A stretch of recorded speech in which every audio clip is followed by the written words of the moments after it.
जिसने जन्नत से जोड़ा मंगाया गया, जिसको दो से बड़ी पर मिटाया गया, जिसको जन्नत से जोड़ा मंगाया गया, जिसको दो से बड़ी पर मिटाया गया, जिसको जन्नत से जोड़ा मंगाया गया, जिसको दो से बड़ी पर मिटाया गया, उस हुसैन इब्न हैदर बुला को सलाम, मेरे हुसैन तुझे सलाम, मेरे हुसैन तुझे सलाम, अस्सलाम या हुसैन, अस्सलाम या हुसैन, मेरे हुसैन तुझे सलाम, मेरे हुसैन तुझे सलाम। जिसको जन्नत से जोड़ा मंगाया गया, जिसको दो से बड़ी पर मिटाया गया, जिसको जन्नत से जोड़ा मंगाया गया, जिसको दो से बड़ी पर मिटाया गया, उस हुसैन इब्न हैदर फिला को सलाम। अल्लाहुम्मा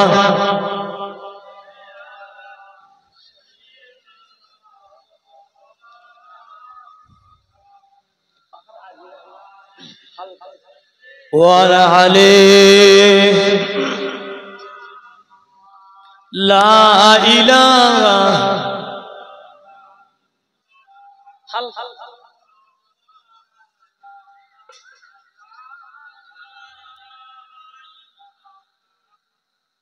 সাল্লাল্লাহু আলাইহি ওয়াসাল্লাম। বলেন নবীর প্রেমটা দেখেন, আল্লাহর রাসূলের আম্মা জানের এই কঠোর, আল্লাহ রাসূলের মায়ের সম্মান, দুনিয়ার এমন কোন মা ওই সম্মানটুকু পাবে না।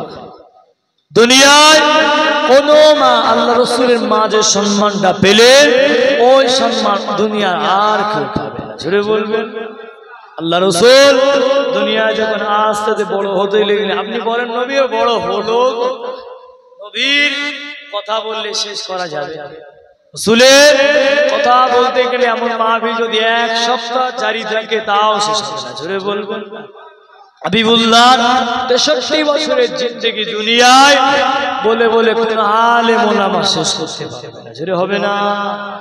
আল্লাহর রাসূল যখন দুনিয়ায় রয়েছে, আল্লাহর রাসূলের আম্মা জান সেই সময় একটা রীতিনীতি ছিল, সেই সময় একটা আখলাক ছিল, যদি কোনো মহিলার স্বামী না থাকে, যদি স্বামী ইন্তেকাল করে, যদি স্বামী দুনিয়ার জমিন থেকে পর্দা নাই ইন্তেকাল করে, ওই মহিলাটা সুগন্ধ জিনিসটা মারতে পারে, মহিলা সুগন্ধ জিনিসটা মহিলাটা গায়ে ব্যবহার করতে পারবে না। আল্লাহ রাসূলের আম্মা জান, ও যুবকেরা, ও মা মুরব্বিদানেরা, মায়েরা, মহিলাগণেরা, আম্মা জান হযরত আমিনা রাদিয়াল্লাহু তাআলা আনহা গুটি গুটি ভাবে মক্কার অলিতে গলিতে ঘুরে, মক্কার অলিতে ঘুরতে ঘুরে আম্মা জানের গা দিয়ে, আম্মা জানের শরীর মুবারক দিয়ে এতটা খুশবু বাড়তে লেগেছে, এতটা খুশবু বাড়তে লেগেছে, মক্কার মধ্যে আলোচনা শুরু হয়ে গেল, মহিলাদের মধ্যে গঞ্জাম শুরু হয়ে গেল। হযরত আমিনা কোথায় ওই খুশবুটা পেল, কোথায় ওই খুশবুটা পেল? আমরা যখন আত্মীয় স্বজনের বাড়ি যাব ওই খুশবুটা ব্যবহার করব, ওই খুশবুটা ব্যবহার করব। ও হযরত আমিনা, তুমি এই খুশবুটা কোথায় পেলে? তুমি এই খুশবুটা কোথায় পেলে?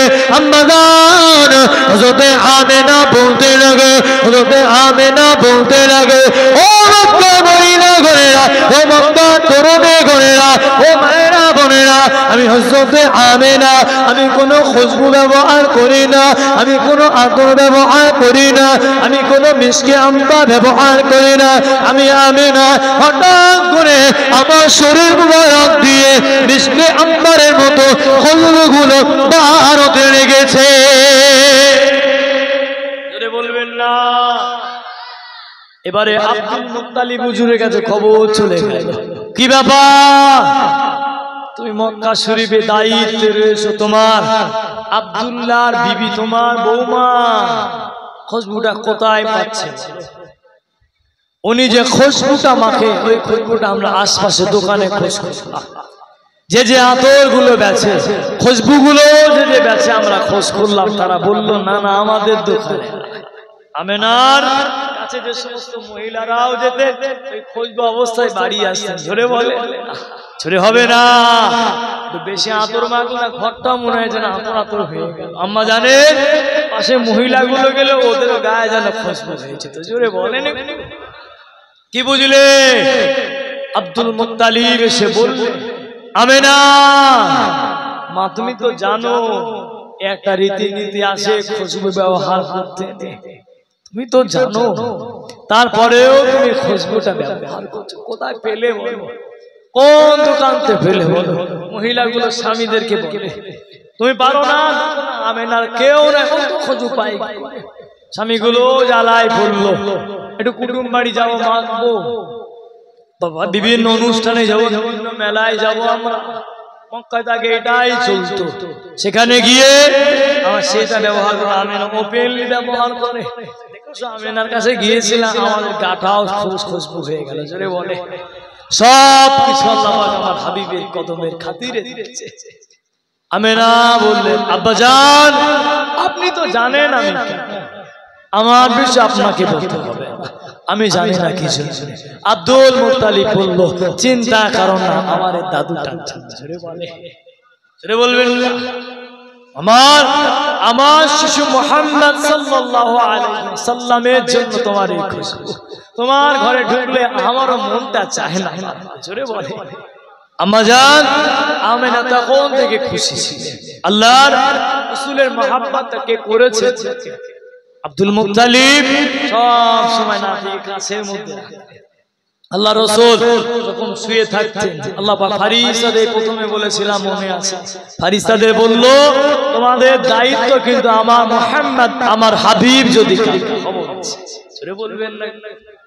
আল্লাহ পাকে বাণী সভা হয়ে গেলেন, ও ভাইজানের আমার আল্লাহ নবীর আল্লাহ রাসূলুল্লাহ সাল্লাল্লাহু আলাইহি ওয়াসাল্লাম আল্লাহ নবীর জীবন দশায় কোনদিন হাঁটুর উপরে কাপড় যেত না, কোনদিন হাঁটুর উপরে কাপড় যেত না। আল্লাহ নবী যখন পাঁচ ঘরে শোতে আল্লাহ পাকে মালাইকা ফেরেশতাগুলো ওই কাপড়টা পুনরায় আবার টেনে দিতে। ও ভাইজানের আমার আল্লাহ পাকে ফেরেশতারা আল্লাহ নবীর আল্লাহ রাসূলের তাজিমে থাকতে, আল্লাহ রাসূলের মহব্বতে বসে বসে থাকতে, আম্মা জান আমেনা দেখতে, আম্মা জান হযরত আমেনা দেখতে। ও ভাইজানের আমার আল্লাহ পাকে মালাইকা ফেরেশতাগুলো যখন আল্লাহ রাসূলের চাদর মুবারকগুলো আল্লাহ রাসূলের শরীরের মধ্যে যে কাপড় মুবারকগুলো থাকতে, ওই কাপড় মুবারকগুলো আল্লাহ নবী একটু কাত হয়ে গেলে আবার পুনরায় টেনে দিতে, হাঁটুর উপরে উঠতে দিতেন না। হুজুরের হাঁটুর উপরে উঠতে দিতেন না। আম্মা জান এক সময় দেখতে ছেলে ওরে আমার কাপড়টা কে জানো, যদি আপনার কেউ যদি চেন যদি আপনার এসে বেটারে বুঝতে পারবেন না, একা একা বাড়ি যান, পিছন থেকে জামা যদি কাউকে যদি না দেখে ঠিক থাকবে ওখানে পড়ে যাবে অজ্ঞান হয়ে।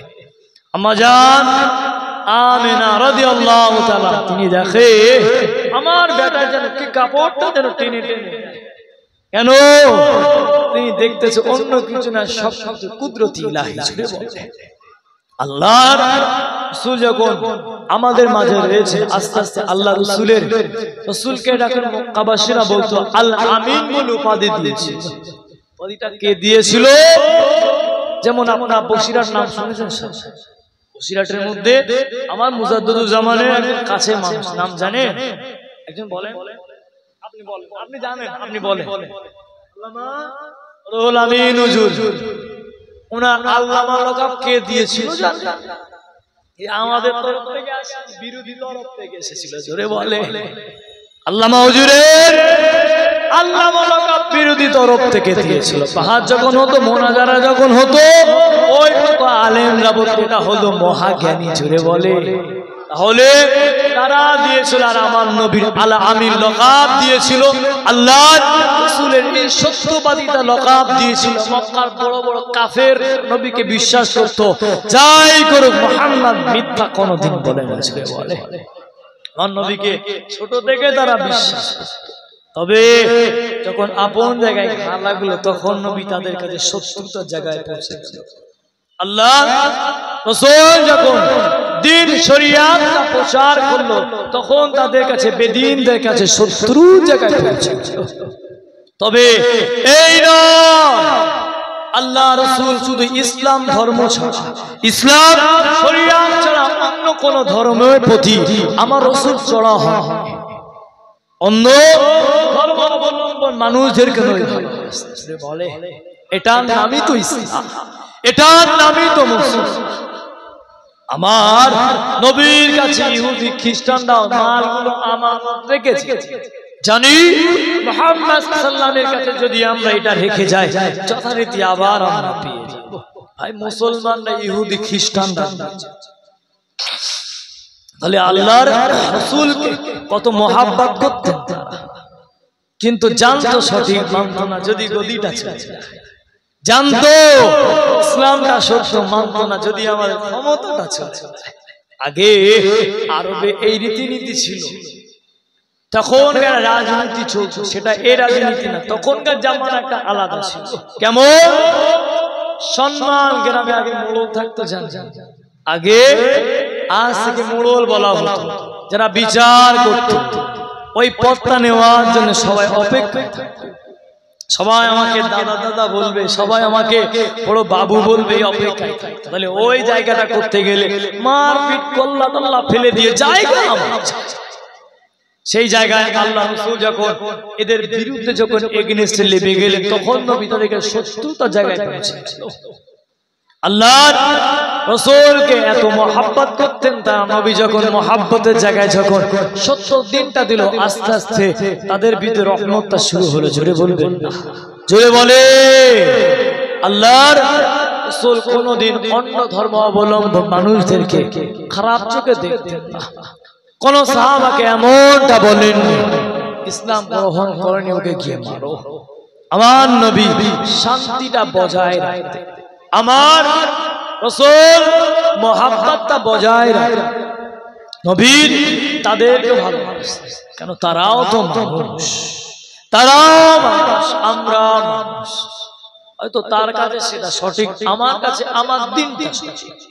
এই নয় একজন ইমানদারের পরিচয় এটা নয় অন্য কাউকে কষ্ট দেবে, যেই হোক কষ্ট আমাদের কাউকে দেওয়া যাবে না। আপনার কথা দিয়ে যদি কষ্ট পায়, তাহলে আপনি হাবিবের উম্মতটা কেমন করে?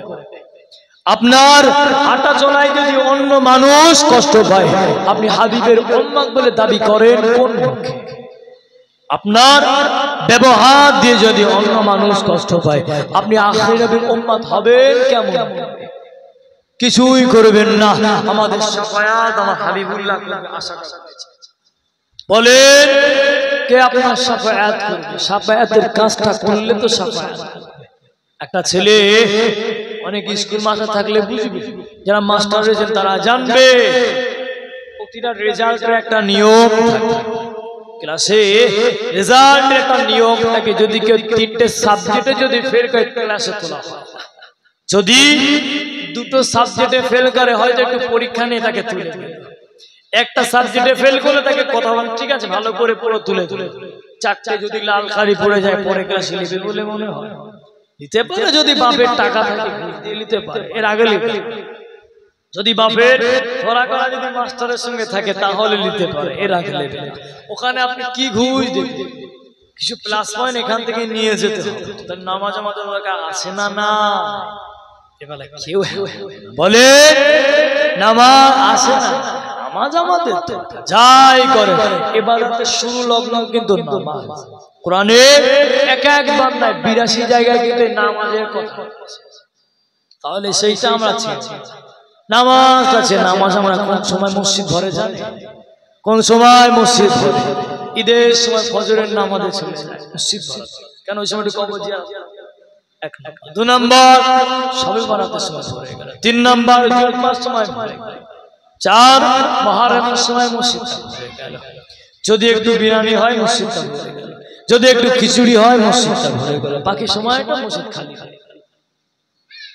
সাতক্ষণ নামাজ আমাদের হলে হবে, খিচুড়িওয়ালা নামাজ হলে হবে, বিরিয়ানিওয়ালা নামাজ হলে। নামাজ পড়বেন তো পড়ার মতো পড়বেন, নামাজ ধরবেন তো ধরার মতো ধরবেন, মানবেন তো মানার মতো মানবেন। আবার দেখবেন আমার জীবন আমার দাবি প্রত্যেকে এক ওয়াক্ত কোন নামাজ আছে। এই তো কয়েকবার আপনারা থাকেন টোটাল আমার মনে হয় আমার যুবকগুলো 400 কত ঘর, 400 কত ফ্যামিলি আছে টোটাল মানুষ আছে। তাহলে মসজিদটা ফাঁকা থাকবে, ইমাম মুয়াজ্জিনের মনটা খারাপ হবে, গজবটা আসে না আমাদের এই অলসতা। গ্রামে আগে গ্রাম সারা হতো জানেন, গ্রাম সারা হতো লাঠির মাথায় একটা তাবিজ দিয়ে তকবীর দিয়ে দিয়েছে তো কি বলতো ভালো জানে, আগে বয়স হুজুর আসতো। তাহলে এগুলো আসে এই আপনার নামাজ না পড়লে না গ্রামটা রহমত আসবে, গ্রামে শান্তি আসবে না যতক্ষণ না পর্যন্ত গ্রামের যুবকগুলো নামাজ না পড়বে। আমার যুবক সবার কাছে আছে, কিছু না হলেও মাগরিবের নামাজটা আমরা মসজিদে যাবেন আদায় করবে, যে যখন সময় পাবে মসজিদে যাবে একটু নামাজ আদায় করে 10টা মিনিট সময়।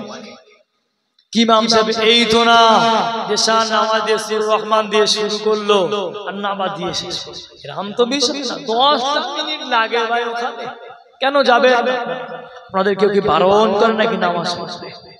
কেউ কি নিষেধ করে আপনাদের? আমার মায়েরা বোনেরা যারা আমার কষ্টা শুনছে, বিশেষ করে মায়ের একটু মন দেন, বাড়ি যাবেন ছেলেদেরকে নামাজ পড়তে বলবে, জোরে জোরে মসজিদে পাঠিয়ে আমার মায়েরা বোনেরা বাইরে স্বামীদেরকে মসজিদে পাঠাবে, একটু ঝামেলা করবে, ছেলেদেরকে মসজিদে পাঠাবে। ইমাম সাহেব কখন আপনার বাড়িতে সবরসানি করে যাবে, নিজে একটু সূরা ইখলাসটা বলে আয়াতুল কুরসি পড়ে রহমানটা পড়ে সূরা মুলকটা পড়ে একটু নিজের বাচ্চার গায়ে ফু দেবে। রাত হয়ে গেল ইমাম সাহেব ঘুমোচ্ছে, তখন হুজুর একটু বাড়িতে আসতে হবে, আমার ছেলেটা কত শরীর খারাপ। আপনি তার বাপ, হুজুর তো চোখ জ্বলতে জ্বলতে আপনার বাপ, হুজুর আপনার বাড়িতে চোখটা জ্বলতে জ্বলতে চলেছে, আপনি তো পিতা, আপনার ক্ষমতা হলো না একটা সূরা পড়ে গায়ে ফু দিতে?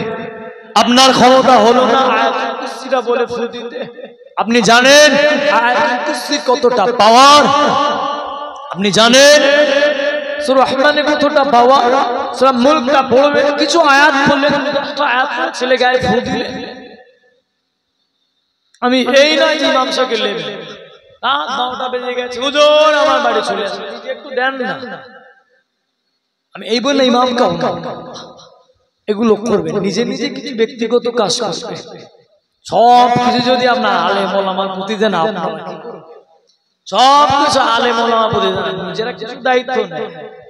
আলেম ওলামাদের গান একটু হালকা করে দেন, আলেম ওলামাদের ভালো থাকে দেন, নিজের ছেলে গায়ে নিজে ফু দিলে, আব্বা আম্মা খবরে নিজে গিয়ে একটু হাত হাত, ইমামকে ডাকলেন হুজুরকে ডাকলেন, যদি রোদটা করা হয় আমি দোয়াটা ছোট ছোট ব্যক্তিগত কথা বললাম, ভুল ব্যাখ্যা বলেন, কিন্তু আপনি পারবেন আপনার বাপের খবরটা ছেড়ে আসতে? নিজের বাপের জানাজানা নিজে পড়ার চেষ্টা করে, জানেন শিখে ওই তো আল্লাহুম্মা ফিল হাইয়িনা ওয়া মাইয়িতিনা ওয়া শাহিদিনা, ছোট দোয়া কত সময় লাগে, শিখবেন জানবেন।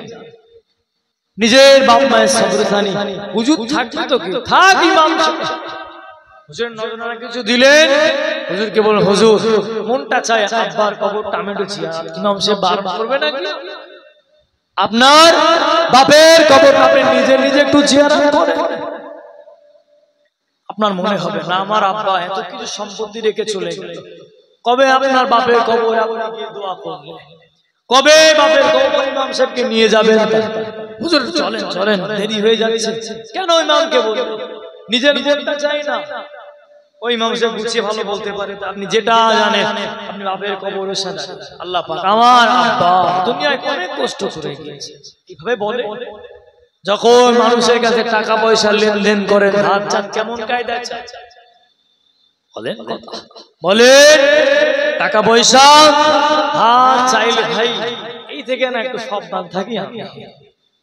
টাকা পয়সা লেনদেন না খুবই খারাপ জিনিস, একবার দিলে আরো ফিরে আনতে বহুত কষ্ট হয়। ওই জন্য এই লেনদেন থেকে দূরে থাকবে, এটা আমার দাবি। আমার সম্পর্ক থাকে না টাকা পয়সার লেনদেন। আপনি বললো একজন আপনাকে বললো যে ভাই প্রথমে এমন নরম সুরে আপনাকে বলবে, আমি কিন্তু গল্প করলাম না, বুঝেন আমার কথা, ভাই ফোনটা করবে ভাই আমার ওটা শরীরটা খারাপ হসপিটালে যাচ্ছে, একটা টাকা আসেনি, যদি 5,000 টাকা হয় তুই দে, আমি এক সপ্তাহের মধ্যে রবিবারে আমি সন্ধ্যেবেলা তো টাকাটা দিয়ে দেব। রবিবার হলে আপনি ফোন করবেন আর ফোনে পাবেন, কথা মিলিয়ে নেন, ফোন করবেন ফোনে আর তাকে পাবেন, ভাই ফোনটা কেটে দেবে, ভাই আমি একটু পরে ফোন করছি বাজারে আসি, একদিন হয়ে গেল, আচ্ছা দুটো দিন পরে এলেন আর অসুবিধা আছে, কথা বলছিলেন না বলেন, দুটো দিন পরে এলেন আর অসুবিধা আছে, একটু সমস্যা চলছে, আমার টাকাটা ঢোকে বুঝলি, আমি টাকাটা না তুলতে পারিনি, এখন দুদিন পরে এলেন না, এটা হয়ে যায় সম্পর্ক আমাদের ঠিকঠাক। চেষ্টা করবে এর থেকে দূরে থাকার একটু চেষ্টা করবে। এমন টাকা ভাই লাগে 500 আমার কাছ থেকে এখন আমাদের রীতিনীতি এমন চলে গেল, এখন এমন হয়ে গেল লাগে 500 দেওয়াল দিবেন লোয়ার আশা ভুলে যাবে, এই নীতিটা বাদ দেবে। আপনার বিপদের সময় দেখলো আর তা আবার যখন চাইতে হলো এক বাকে নরম সুরে, যখন টাকা চাইলে অমুক দরকার খুব কেঁদে কেঁদে টাকাটা আদায় করলে, ওই বাপটার খবর কেমন করে বলতে পারে আল্লাহ আমার আব্বার এই শরীরটা খারাপ ছিল, আমার আব্বা দুনিয়া জমিনে অনেক কষ্ট করে আল্লাহ চলে গেল, না জানি আমার আব্বা আল্লাহ কোন হালাতে কবরে এইভাবে বলবে, ওগুলো মনে থাকে আর সেখানে গিয়ে ভুলে যান ইমাম সাহেব আসে হুজুর চলে আসে, টাকা ধার বানা তো কাউকে বলতে হয় না, ঠিক বাহানা কেঁদে কেঁদে বাহানা দিয়ে দেবো, তখন তো বলতে হয় কিভাবে মনটা গলাতে হয় জানেন, আর আমার আল্লাহর কাছে কিভাবে চাইতে হয় জানেন, বলে কিভাবে আল্লাহর কাছে চাইবেন জানেন, কথায় ব্যথা লেগে আমার কথায় কষ্ট বোঝে, মহব্বতে দরুদ আল্লাহুম্মা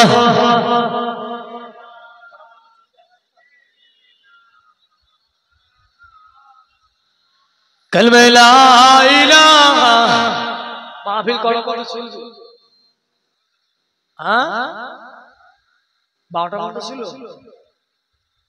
আল্লাহুম্মা সাল্লি আলা,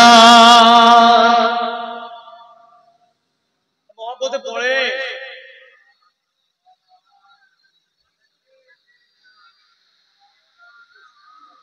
লা ইলাহা ইল্লাল্লাহ, লা ইলাহা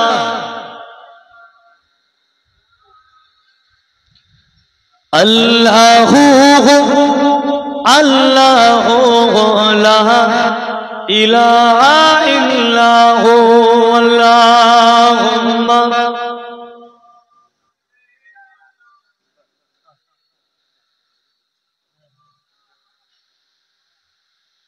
আমরা সবাই আমাদের শাফায়াত যিনি করবেন তিনি কে, আমার হাবিব, আমার রাসূল শাফায়াত নবী বিনে বিচার দিন কে করিবে শাফায়াত, নবী বিনে বিচার দিনে কে করিবে শাফায়াত, সূর্য বিকাশ আসবে নিকট, সূর্য বিকাশ আসবে নিকট, মানবে রবে হুকুমাত, মানবে রবে হুকুমাত, কঠিন দিনে পানি বিনে কঠিন দিন পানি বিন কাতিরাবে সব মখলুকাত কাতিরাবে সব মখলুকাত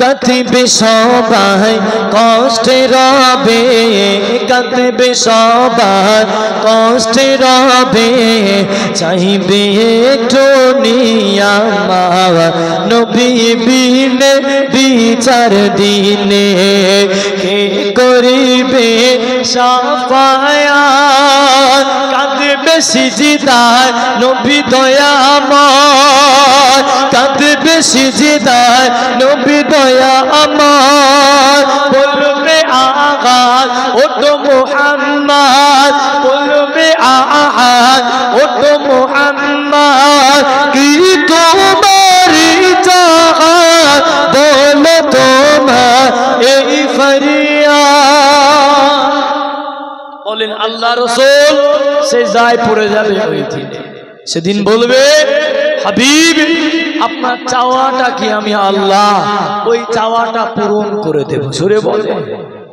আমার আল্লাহ পাক সমস্ত নবীদের বলেছিলেন হাবিব ও আমার নবী পাকের রূহুরা ও আমার রাসূলের তোমরা বলো তোমরা কিসে খুশি সমস্ত নবীদেরকে জিজ্ঞাসা করেছিল আল্লাহ পাক জোরে জোরে জিজ্ঞাসা করেছিল এই আমার হাবিবের রূহুরা এই পয়গম্বর তোমরা কিসে খুশি বলো তোমরা কিসে খুশি বলো আদম নবী বলেছিল আল্লাহ আপনি যাতে খুশি আমি আদম তাতে খুশি নবী মূসাকে জিজ্ঞাসা করেছিল ও হযরত নবী মূসা তুমি কিসে খুশি আল্লাহ আপনি যাতে খুশি আমি মূসা তাতে খুশি ও ঈসা তুমি কিসে খুশি আল্লাহ আপনি যাতে খুশি আমি নবী ঈসা তাতে খুশি আল্লাহ আমি দাউদুল্লাহ আপনি যাতে খুশি আমি দাউদ তাতে খুশি ও ইয়া তুমি কিসে খুশি আল্লাহ পাক আপনি যাতে খুশি আমি দাউদ তাতে খুশি সমস্ত নবীরা একে একে বলেছিল ও রব্বি আল্লাহ পাক আপনি যাতে খুশি আমি নবীরা তাতে খুশি আপনি যাতে খুশি আমরা নবীরা তাতে খুশি আল্লাহ পাক জিজ্ঞাসা করেছিলেন আল্লাহ পাক জিজ্ঞাসা করেছিলেন ও হাবিবের তুমি কিসে খুশি আল্লাহ পাক আপনি যাতে খুশি নবীরা তাতে খুশি আল্লাহ পাক আপনি যাতে খুশি নবীরা তাতে খুশি ও প্রিয় আল্লাহ পাক আমি আপনার হাবিব আমি সবচেয়ে খুশি আমার উম্মত গুলো দলে দলে জান্নাতে যাবে দলে দলে জান্নাতে যাবে আমি আপনার হাবিব এতেই খুশি আর জোরে বলে আল্লাহ পাক নবীরা তো বললো আপনি যাতে খুশি ওতেও তো আমি রাজি তবে এই যে কথার মধ্যে তবে যদি কিন্তু হচ্ছে হবে কথাগুলো ছন্দ থেকে যায় আল্লাহ রাসূল বলে আল্লাহ সবাই বলে চলো আমি তবে এই যে তবে থেকে গেল আমার আল্লাহ বুঝলে আল্লাহ জানেন সবই জানে আমার হাবিব নিশ্চিত কিছু না কিছু সব নবীরা এক একটা মজার দোয়া চেয়ে নিয়েছে আল্লাহ রাসূল ওই দোয়াটা চান আপনারা আমাদের রেখে দিয়েছেন নবী বললেন আল্লাহ আমার উম্মতগুলোকে আমি ঠেলে ঠেলে জান্নাতে নিয়ে এসেছি সূরা বলবেন একটু ঘুম লাগেছে সূরা বলে আল্লাহ আমার উম্মতদেরকে আমি আমার কাছে রেখে আমি সবাইকে জান্নাতে ঢোকাবো সূরা বলে একবার জিবরিল আমিন বলল ইয়া রাসূলুল্লাহ হাবিবাল্লাহ হুজুর জিবরিল আল্লাহ রাসূলের সাথে বলে রাসূলের তাজিমে যখন আসতেন আল্লাহর রাসূলের কাছে সম্মান নিয়ে আসতেন যদি কিছু বিয়াদবি হয় যদি কিছু বিয়াদবি মূলক হয়ে যায় না জানি আল্লাহর কাছে কি জবাব আপনি জানেন মালাকুল মউত পর্যন্ত আল্লাহ রাসূলের কাছে আসতে ভয় পাইছে কেন বলে ওই যে নবী মূসা আলাইহিস সালাম এই জিনা খেয়েছিল মনে আছে আপনাদের জলিলুল কদর নবী ছিল মূসা কাউকে ভয় পাইতেন না নবী মূসা আলাইহিস সালাম কাউকে ভয় করতেন না জলিলুল কদর এক একটা নবী এক একটা সিস্টেমে চলতেন নবী বড় রাগী অন্যায় তিনি সহ্য করতে পারতেন। যখন এই নামাজকে যখন কমানো হলো, একবার যখন কমানো হয়, শুধু নয় মুসা হুজুর আপনি যাবেন তো কি মুসা আল্লাহকে ডাইরেক্ট প্রশ্ন করেন, আপনি যান, আপনার পাওয়ার আছে, আপনার ক্ষমতা আছে, আল্লাহ রাসূল বললে মুসা হ্যাঁ যেতে বলতে আচ্ছা আল্লাহ 50 থেকে 10 তো চলে এলো। নবী মুসা সাল্লাম বলে হুজুর 10 চলে এলো তো কি হলো, 10 আদায় করবেন, আপনি না বললেন জান্নাত নিয়ে যাবে। রাসূল বললেন ঠিক তো বলেছেন হুজুর, আপনি তো বলেছেন জান্নাতে নিয়ে যাবেন, 10 রেখা তো আদায় ঠিক কথা বলেন। যদি 10 হতো ইমামদের উপায় কি হতো বলেন? কতবার ওযু করতে হতো, মসজিদ থেকে মনে হয় বার হতে পারতাম। এখন মাইনে কুড়ি না দিলে আমরা